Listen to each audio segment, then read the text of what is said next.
신앙 고백합니다. 예수님은 나의 주인 되신 그리스도이십니다. 오직 나의 영으로 되느니라. 오늘 또 새벽에 이슬 같은 은혜가 우리에게 임하기를 주님의 이름으로 축원합니다.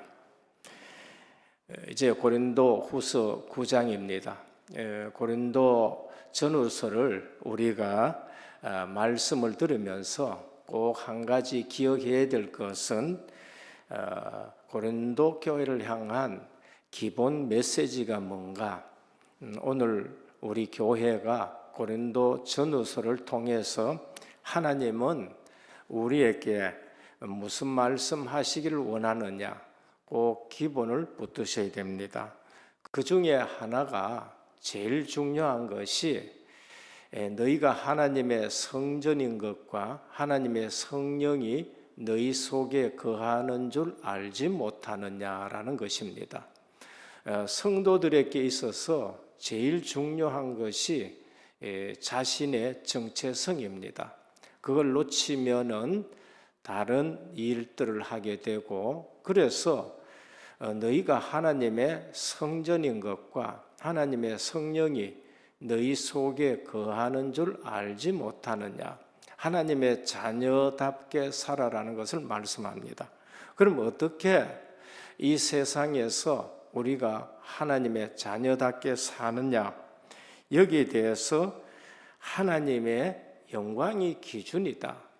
먹든지 마시든지 무엇을 하든지 하나님의 영광을 위해서 하라. 고린도 전후서에서 가장 핵심적인 것이 뭔가 하면은 바로 고린도 전서 10장 31절입니다. 먹느냐? 하나님의 영광을 위해서 해라. 안 먹느냐? 하나님의 영광을 위해서 먹지 말아라. 그래서 다른 사람을 실족하게 하지 말라라고 합니다. 그러면은 우리가 기준을 세워야 되는데, 그게 일을 해야 되느냐, 해야 되지 않느냐, 먹어야 되느냐, 먹지 않아야 되느냐, 그 기준이 뭔가? 복음에 유익하냐, 유익하지 않냐, 교회에 덕을 세우느냐, 덕을 세우지 않느냐, 하나님의 영광이 되느냐, 되지 않느냐.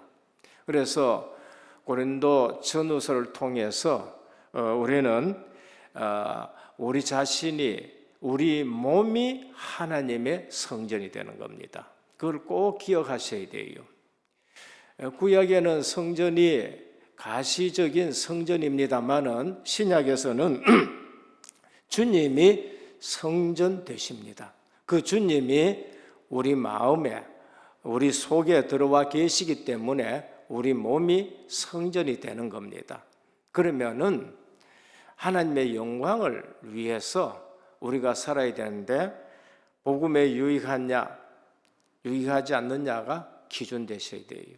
교회에 덕이 되느냐, 덕이 되지 않느냐, 그게 기준이 되셔야 됩니다. 그러려면은 우리가 신앙생활에 헷갈릴 일이 전혀 없는 것입니다. 오늘 신앙의 기본을 세우는데 신앙생활의 기본인 연보에 대해서 말씀이 나옵니다. 헌금이라는 것은 많이 쓰입니다.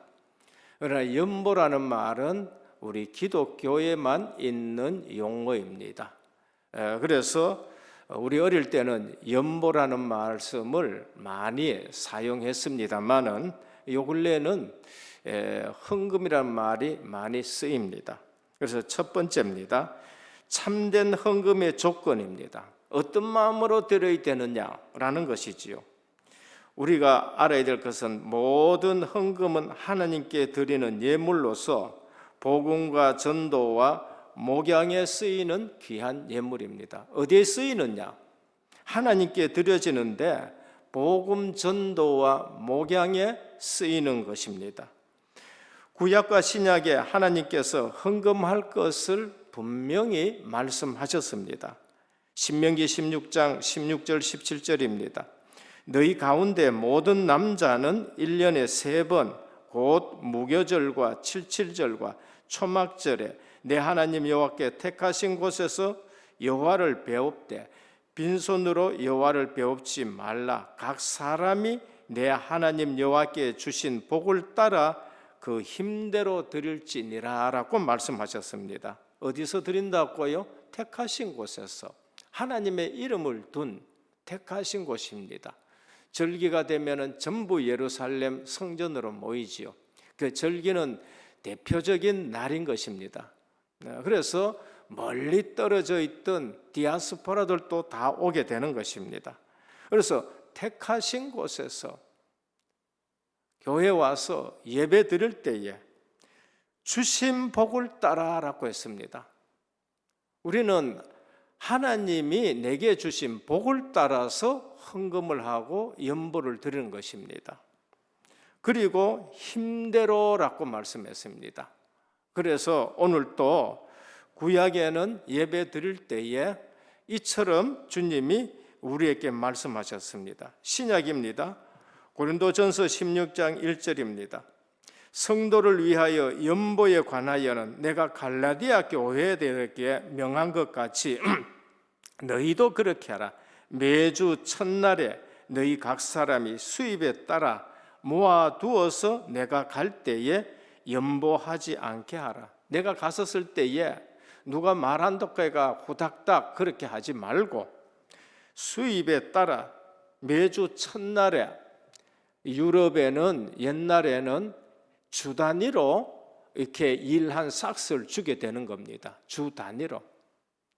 요즘은 이제 월 단위로 주지만은 그 시대에는 주 단위로 주었는 겁니다. 그래서 매주 첫날에 각 사람의 수입에 따라, 다시 말하면 하나님이 주시는 것을 따라, 자기가 받은 수입에 따라 모아두어서 준비해서라는 것을 말씀드립니다.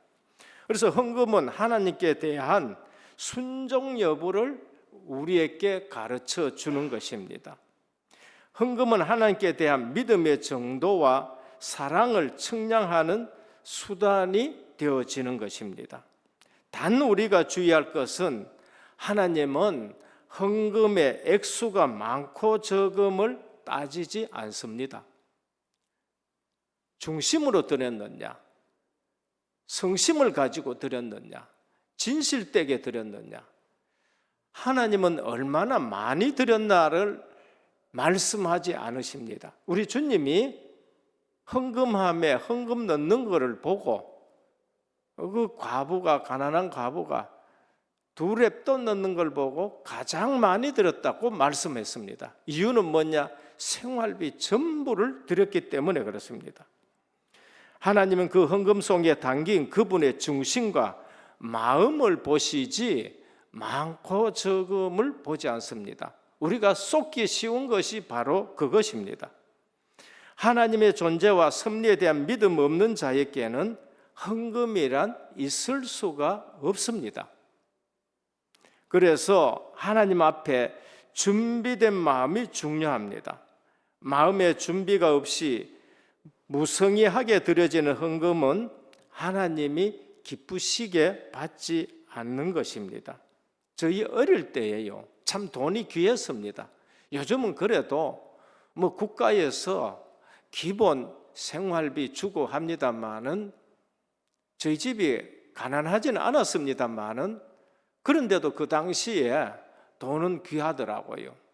그러다 보니까 돈이 보면은 집에 들어올 때에 뭐 꾸깃꾸깃하고 너덜너덜하고 그래요. 그 당시에 그러면 우리가 어떻게 헌금을 드렸느냐? 꾸깃꾸깃한 돈을 다리미로 다립니다. 토요일 날 되면은 다리미로 탁 다려가지고 헌금을 해요. 그리고 어쩌다가 그 당시에는 뭐 저 기억나는 1원짜리도 있고 10원짜리도 있는데 어쩌다가 막 새 돈 딱 들어왔다. 그러면 어떻게 하느냐? 그 돈은 따로 딱 놔둬요. 왜? 모처럼 새 돈이 생겼었으니까 이거는 연보한다 해가지고 안 써요. 그거는 딱 놔두고 그렇게 하는 겁니다. 그게 준비된 마음입니다. 하나님이 돈이 없어가지고 우리에게 헌금을 요구하는 것이 아닙니다. 하나님은 천지 만물의 주인이십니다. 또 하나님은 우리 모든 축복의 근원이십니다. 그래서 헌금 드릴 때에 우리는 미리 예산에 따라 중심을 담아 준비해서 드리는 헌금이라야 참다운 헌금이고 하나님이 기쁘시게 받으십니다. 저희 같은 경우에는 사례를 받았다. 아예 헌금할 거 구분 딱 합니다. 그래서 또 한 가지 더 우리가 헌금을 할 때 중요한 것은 꼭 기억할 것인데, 마음속에 죄, 다툼, 찌꺼기를 씻어버리고 드려야 됩니다. 마태복음 5장 24절입니다. 예물을 제단 앞에 두고 먼저 가서 형제와 화목하고 그 후에 와서 예물을 드릴지니라. 누가복음 11장 42절입니다. 마태복음 23장 23절에도 말씀하십니다. 화 있을진저 너희 바리새인이여, 너희가 박하와 온향과 모든 채소의 11조를 드리되 의와 인과 신은 버렸도다. 그렇게 말씀합니다. 우리에게 있어서 주님 앞에 예물을 드릴 때에 의와 인과 신은 버리지 말고 하나님의 공의와 하나님께 대한 사랑 가지고 드려야 됩니다. 그래서 다툼과 죄와 우리 마음속에 있는 모든 찌꺼기를 버리고 드릴 때에 받으시는 것입니다. 어떤 중직자가 한번 전화 왔더라고요. 근데 이런 부분은 용서를 구하고 그 다음에 화목하고 제가 특별 헌금을 드리도록 하겠습니다 하고 하는 것을 들어봤습니다. 바른 것입니다. 그리고 진실된 마음입니다. 아나니아와 삽비라는 헌금의 진실된 의미를 깨닫지 못하고 드렸습니다. 사람에게 칭찬을 받기 위해 그래서 드린 것입니다. 인색한 마음이 그들에게 들어왔습니다. 그래서 밭판 것에 얼마를 감추었습니다. 우리는 아셔야 될 것이 하나님은 만연히 여김을 절대 받지 않는다는 것입니다. 그리고 하나님은 즐겨내신 자를 기뻐하십니다. 기쁘고 즐거운 마음이 중요합니다. 그것이 청지기의 마음이에요. 우리는 헌금을 드릴 때에 늘 청지기의 마음을 드려야 돼요. 인간은 누구나 빈손으로 이 세상에 왔습니다. 갈 때에도 빈손으로 갑니다. 그래서 요번 내가 올 때에 적신으로 왔는데 적신으로 간다, 하나님을 찬송한다라고 했습니다. 청지기 신앙 자세로 우리가 하나님 앞에 드리는 것입니다. 주님이 내게 맡기신 것이다. 그래서 우리는 근면하는 것입니다. 청지기 신앙을 가지면 굉장히 편안합니다. 왜? 내 소유가 아니니까. 하나님이 내게 주신 것이라는 겁니다. 그래서 디모데전서 6장 8절에 우리가 먹을 것과 입을 것이 있은즉 족한 줄로 알 것이니라 했습니다. 청지기 신앙 사상이 하나님 나라의 경제의 원리인 것입니다. 소유에 있지 않고 베풀매 있다는 것이 하나님 나라의 경제 원리입니다. 디모데전서 6장 9절에 부하려 하는 자들은 시험과 올무와 여러 가지 어리석고 해로운 욕심에 떨어지나니 곧 사람으로 파멸과 멸망에 빠지게 하느니라 라고 하셨습니다. 내 소유라고 생각하게 될 때에 우린 욕심이 생기게 되는 것이고 그것이 오히려 파멸로 이끄는 것입니다. 청지기는 내 것이 아니고 하나님이 내게 맡겨놨다. 1달란트 맡겨놓고 2달란트 맡겨놓고 5달란트 맡겨놓고 그럴 때에 우리는 돈을 사랑하지 아니하고 돈을 관리하는 자가 되는 겁니다. 우리는 경제를 관리하는 자가 되시기를 축원합니다. 우리는 하나님으로부터 구원의 은총을 받았고 놀라운 사랑과 은혜에 감사함으로 드리는 것입니다. 더 바칠 수 없음이 안타까운 분들이 보여집니다. 정말로 귀하고 정상적인 것입니다. 혹 습관적으로 우리가 물질을 바치는 그런 불완전한 신앙은 버리고 마음과 중심을 담아서 드리시길 바랍니다. 둘째는 연보의 의미입니다. 한국 교회는 연보에 대해서 미묘한 반응을 가집니다. 어떤 교회는 밀망스러울 정도로 헌금을 강조하는 교회도 있습니다. 또 한편으로는 아예 강조하는 것을 꺼려하는 교회도 있습니다. 또 11조는 구약 율법 시대에 있는 것이지 신약 시대에는 11조가 없다, 그렇게 또 강조도 합니다. 일리는 있습니다. 또 한편에서는 아니다, 주님이 이것도 하고 저것도 버리지 말라 하셨다, 봐라, 11조는 율법 시대 이전에, 율법은 모세를 통해서 우리에게 주셨는데 그 이전에 아브라함 시대에 있었고 야곱도 11조 얘기를 했다. 이래 되면 이제 성도님들은 헷갈리기 시작합니다. 하란 말이냐 하지 말라는 말이냐. 이 말씀은 결국 구원도 모르고 그리고 복음도 모르고 주님의 소원인 전도 선교도 모르고 그렇게 지금 신앙생활하는 것입니다. 구약의 11조가 언제부터 있었느냐? 율법 시대 이전부터 있었습니다. 그리고 구약의 11조는 레위 지파와 제사장의 몫이고, 구약의 11조는 성전 수리하는 것이고, 구약의 11조는 구제로 사용되는 것입니다. 처음 들을 겁니다. 제1의 11조가 있습니다. 레위 지파와 제사장의 생계를 위한 것입니다. 제2의 11조가 있습니다. 성전 내의 각종 행사나 기구 수리와 보수를 위해서 드리는 것입니다. 제3의 11조가 있습니다. 안식년을 기준해서 매 3년마다 그의 11조를 비축하여 과와 과부들과 나그네들을 위해서 쓰도록 하는 것입니다. 그게 민수기와 신명기에 다 있는 것입니다. 예수님은 물질뿐 아니라 시간, 마음, 전 인격을 드려라라고 했습니다. 11조는 10분의 1이 아니라 10의 10을 대표하는 것이 바로 11조입니다. 그러면은 11조의 정신이 없어졌느냐?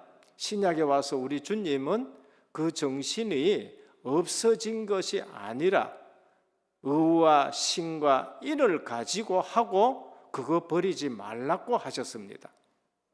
사도 바울은 고린도전서 9장 1절에서 14절에 이렇게 말씀합니다. 우리가 먹고 마실 권리가 없겠느냐? 우리가 다른 사도들과 주의 형제들과 게바와 같이 믿음 된 자매 된 아내를 데리고 다닐 권이 없겠느냐? 그러면서 내가 사람의 예대로 이것을 말하느냐? 율법도 이것을 말하지 않았냐?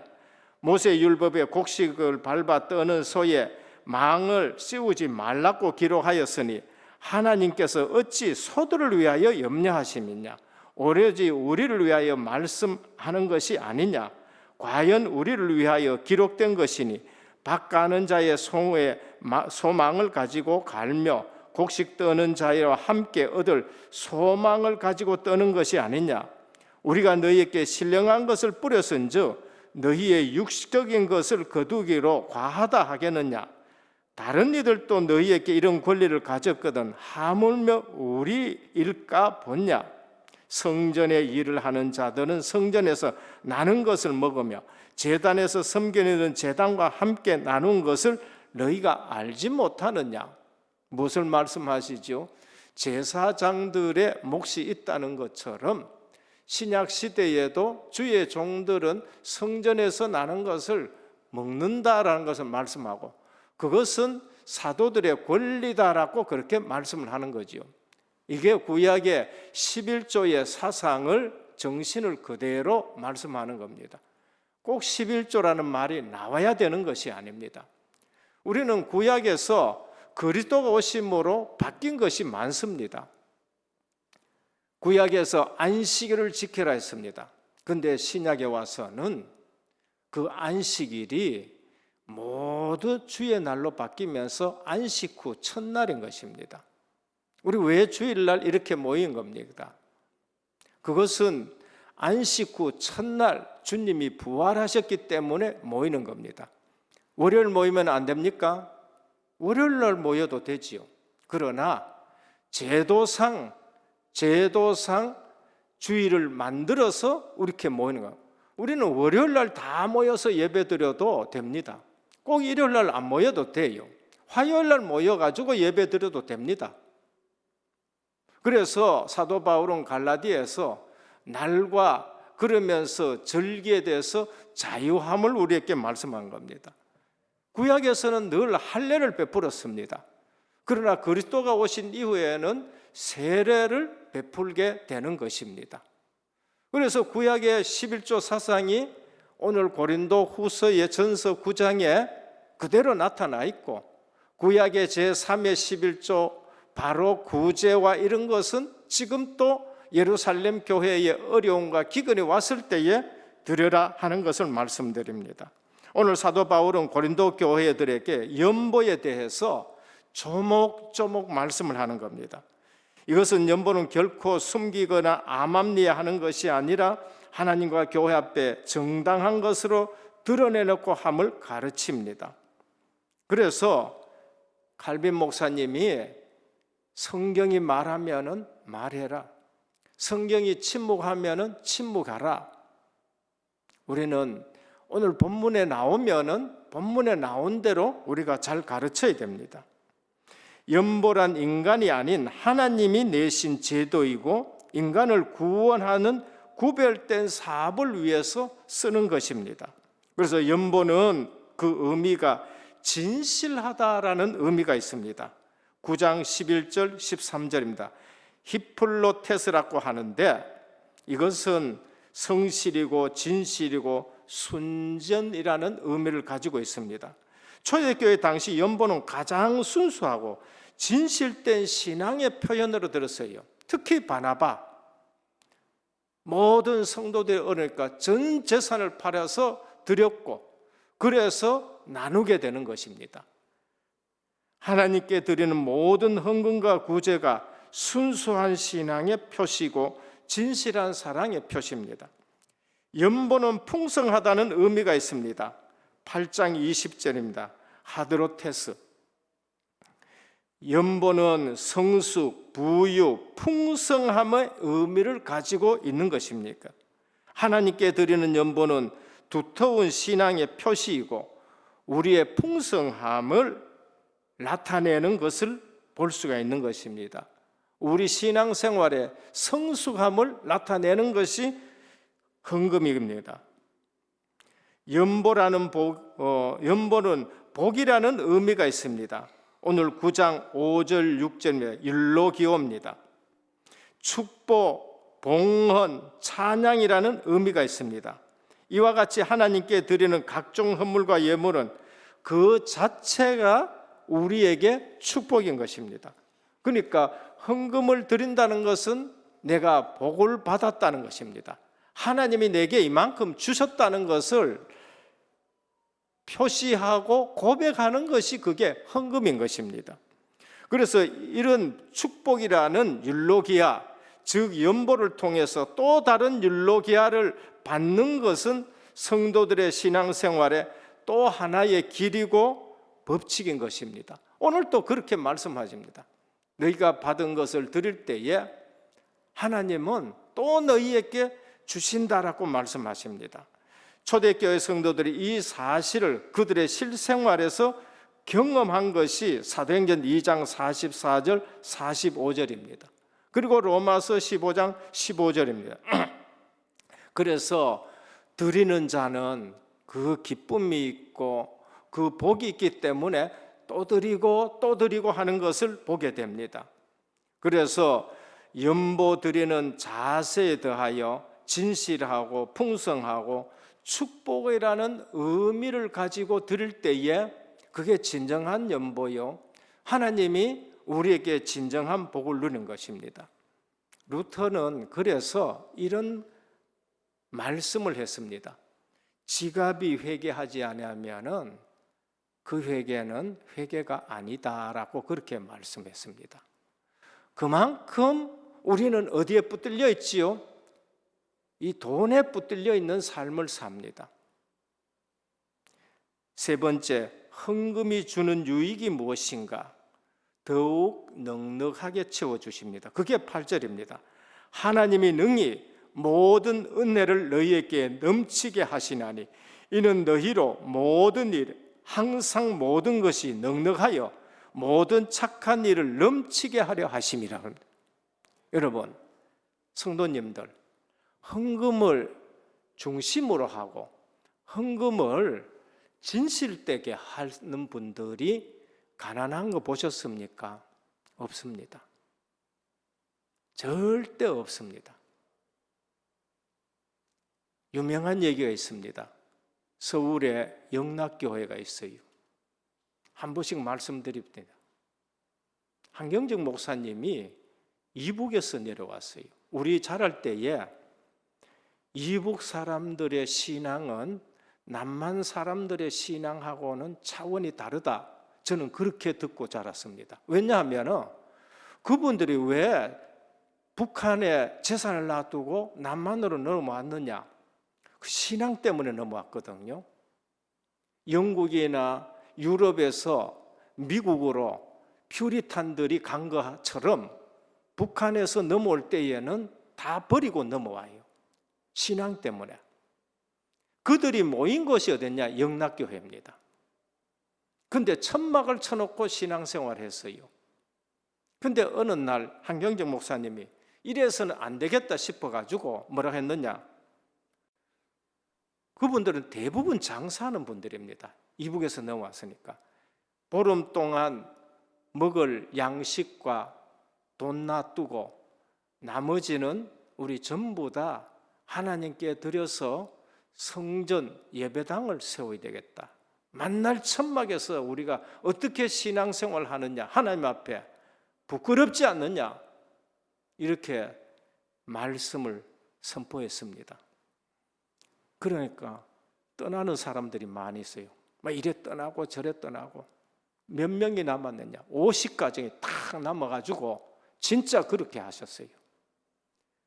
그래서 세워진 것이 지금 세계적인 대표적인 영락교회가 된 것입니다. 난 논문 아직 찾아보지는 못했습니다만은 어느 분이 영락교회 그 50명의 가정을 전부 조사했는 논문이 있다 그래요. 근데 망한 집이 한 사람도 없다는 겁니다. 거지된 집이 한 사람도 없고 하나님이 엄청 복을 주셨다는 것을 말씀드립니다. 오늘 8절에 보면은 우리가 주의 일을 하면은 주의 일을 할 수 있는 경제를 하나님이 주십니다. 그걸 빛의 경제라고 말합니다. 그게 복음 경제라고 우리는 말합니다. 이상하게 그렇습니다. 우리가 진정으로 주의 일을 하면은 주의 것으로 넘치게 하실 줄 믿으시길 바랍니다. 성도의 감사를 넘치게 합니다. 이런 분들은 어떻게 됐냐? 감사가 넘쳐요. 11절 12절입니다. 성도의 연보와 구제가 많은 사람들에게 감사를 넘치게 합니다. 우리의 마음이 담긴 헌금이 필리핀, 미얀마, 아프리카에 큰 감사가 넘치게 합니다. 우리는 얼마 안 보냈습니다. 우리가 지금 사용하고 우리가 하는 부분에 보면은 아주 적은 금액인데도 그들에게는 엄청난 감사입니다. 우리가 6.25 지나고 나서 제가 받은 그 혜택은요, 그들이 얼마 어떻게가 보낸지 모르지만은 그거 받은 것이요, 너무나 지금도 감사해요. 지금도 옷 보내준 거, 크레용 보내준 거, 가방 보내준 거, 그 지금 생각하면 얼마나 감사한지 모릅니다. 이번 여름 행사에도 마찬가지입니다. 정성을 가지고 마음을 다하고 중심을 가지고 여름 성경학교와 또 수련회에 이렇게 하시는 거 보니까 그거 마음에 기쁘지 않고는 그렇게 할 수가 없는 거예요. 그러니까 기쁘니까 하고 또 하고 또 하고 하는 것을 볼 수 있습니다. 우리는 앞으로는 북한을 두고도 이제 이러한 마음과 중심을 담아야 됩니다. 그리고 성도 간의 교제를 친밀하게 합니다. 14절이면 또 저희가 너희를 위하여 간구하며 하나님의 너희에게 주신 지극한 은혜로 인하여 너희를 사모하느니라. 뭐예요? 성도 간의 교제를 친밀하게 합니다. 예루살렘 교회와 이방인 안디옥 교회, 늘 갈등이 있을 수밖에 뿐입니다. 예루살렘 교회의 체질이라든지 이방인들의 교회에 좀 방종이라든지 이런 것 때문에 늘 갈등이 있을 수밖에 없어요. 그런데 어느 날 안디옥 교회가 예루살렘 교회의 기근 때문에 헌금을 가지고 올라갔어요. 성도 간의 교제를 친밀하게 하고 그러면서 이방 교회에 대해서 감사하게 되는 것을 볼 수가 있는 겁니다. 오늘 또 기근이 계속됐는데 이제 마게도냐 교회들이 헌금을 완성을 했고, 그리고 이제 고린도 교회가 이렇게 할 때에 너희를 위하여 간구하며 하나님이 너희에게 주신 지극한 은혜를 인하여 너희를 사모하느라. 사랑의 구제는 사람과 사람과의 사이를 좁히는 힘이 있는 것입니다. 그리고 안디옥 교회가 예루살렘 교회가 이처럼 간격이 좁아지는 걸 볼 수 있습니다. 결론입니다. 심은 대로 거둔다 했습니다. 오늘 보면은 심은 대로 거둔다 했습니다. 이거는 불신자나 신자나 이거는 원리는 똑같습니다. 오늘 우리 한번 심어 보시기를 축원합니다. 중심을 가지고 한번 심어 보시라니까요. 저는 이것을 우리 조상들로부터 저는 배웠습니다. 저희 부모님으로부터 배웠고 할아버지로부터 배웠었습니다. 그래서 제가 언제부터 심었느냐? 제가 제일 처음 월급 받은 게 언제냐? 군에 가서 처음 월급 받았습니다. 2,500원. 250원 가지고 처음부터 한번 심기 시작했습니다. 오늘까지 심어봅니다. 하나님이 전도, 선교, 땅끝까지 세계 복음만 하는 축복을 저희에게 주셨습니다. 그래서 결론은 심은 대로 거둔다라고 말씀했는데, 첫 번째 뭘 심느냐? 말씀을 붙잡고 말씀을 심어 보시길 바랍니다. 그러면 어떻게 됐냐? 이스라엘의 하나님의 영광이 우리에게 걸리기 시작합니다. 그래서 사복음서 속으로 들어가는 거는 우리가 기본 세운 데 첫 번째 말씀을 가지고 내가 말씀을 심어보자. 내 마음에 이스라엘의 하나님의 영광이 걸리도록 말씀을 심어보자. 둘째, 기도를 심어보시길 바랍니다. 하나님이 역사하나 역사하지 않나 한번 시간 정해놓고 해보세요. 새벽 기도는 내가 드린다. 그리고 저녁에도 내가 드린다. 우리는 하루 밥 3번 먹으니까 나는 3번 꼭 기도를 심는다. 왜 육신은 3번 밥 먹는데 우리는 말씀과 기도는 3번 안 먹느냐는 겁니다. 그리고 연보를 한번 심어 보시길 바랍니다. 성교를 한번 심어보고 목양을 위해서 심어보고 성교를 위해서 심어보고 구제를 위해서 한번 심어보고 중심에 받은 대로. 오늘 헌금의 의미는 많고 적음이 아닙니다. 진심으로 드리느냐, 중심으로 드리느냐.